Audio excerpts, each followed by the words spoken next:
Hello everyone. I'm glad to welcome you to the next layer-by-layer vectorization lesson. Today, we will look at the topic, consider the example of compressor.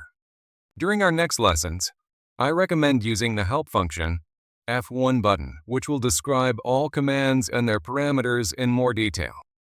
To call it, you need to press the F1 button when using the command.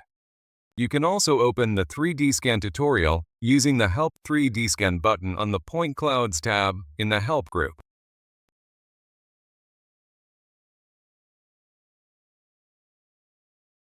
Let's use the previously saved compressor file and continue with its example.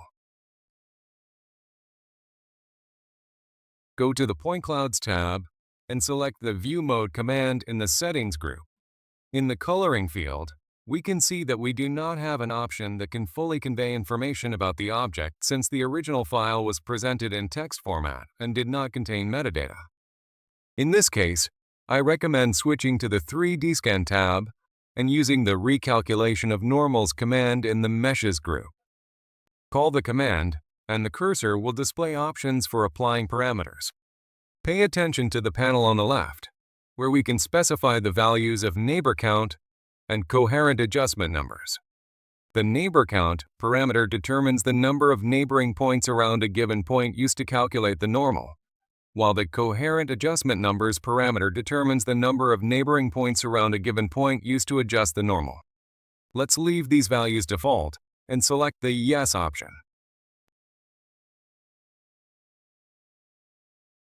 Use the View Mode command again, and in the Coloring field, we can see a new Normal option, which should be selected.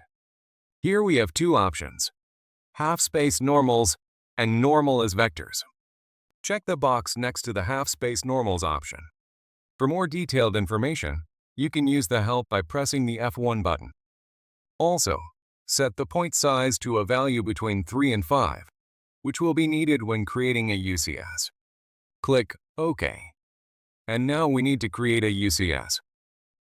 To do this, go to the View tab, use the Coordinate System command in the Coordinates group, or press the Alt-U hotkey combination. Rotate the image by holding Shift and the middle mouse button, selecting points of the same color that correspond to identical normal vectors.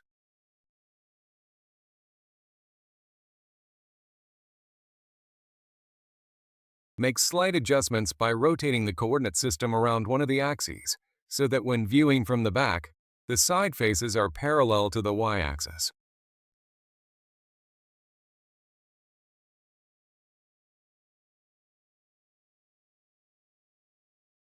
After completing the preparatory work, switch to the 3DScan tab and select the Vectorization Parameters command. In this window on the left, we can see the recognition parameters. But first, use the REINITIALIZE section and its PARAMS command to set the section for vectorization along with the section width, which will influence the slice width parameter.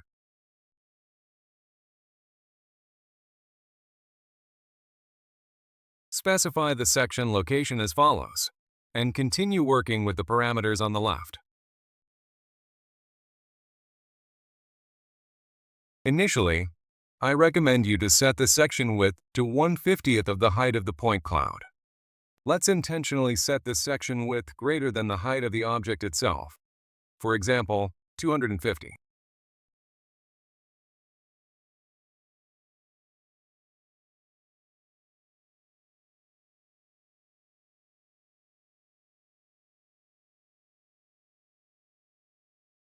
As a result, we will get an error.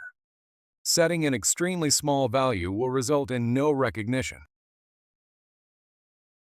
Let's set the value to 4.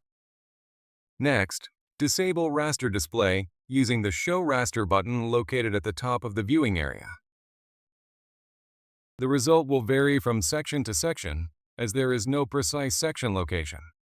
Next, choose polylines as the recognition result as the most versatile option, and set the width value to 10.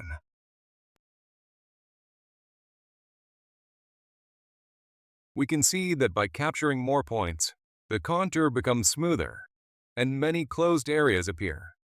In this case, it is the inner surface of the compressor. But such areas can also indicate topology distortion. Set the value to 7, and then proceed to configure the remaining parameters. The max edge parameter is responsible for the maximum length of the line to be analyzed when recognizing vector objects on the section. Lines longer than the maximum length will not be vectorized. In the far left position, more contours will be vectorized than in the far right position. In our case, it is sufficient to leave the slider in the middle position. The accuracy parameter is responsible for the precision with which vector objects should be recognized on the point cloud sections. This parameter directly depends on the quality of the point cloud and the selected section width value. Move the accuracy slider to a position where, when showing the raster, our vectorized contours match the raster overlay accurately enough. Click the Save button and close this dialog box. Next, select the Layer by Layer Vectorization command in the Features group. The command performs vectorization according to the data specified in the vectorization parameters. Before confirming, the panel on the left offers to change the previously set parameters. Set new ones. The coordinate system parameter determines in which plane the vectorization layers will move. When selecting the UCS value, the first section for vectorization will be taken along the XY plane of the current UCS, and then moved along the Z-axis with a certain step. Let's switch to the left view and set the view parameter.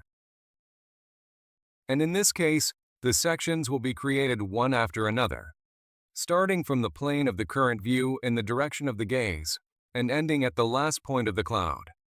The output type parameter has three options: only vectors, raster and clip. When setting the value to only vectors, only vector primitives describing the section will be added to the drawing. With raster, in addition to vector primitives, raster images of the sections will be added to the drawing field. Raster and clip will add sections of the point cloud to the document, along with the vector primitives and raster images added to the drawing field. Let's choose only vectors. The step count parameter allows you to optionally set the calculation either by the number of steps or by the step size. We will leave the calculation at 10 passes. Click Yes.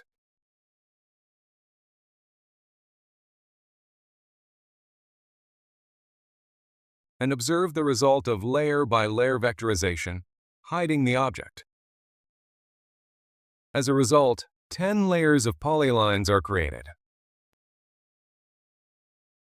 All objects are placed in corresponding layers with the name mask slice MN, where M is the number corresponding to the number of vectorization command runs in the current session, and N is the serial number of the section. Turn off all layers except Slice 28.1.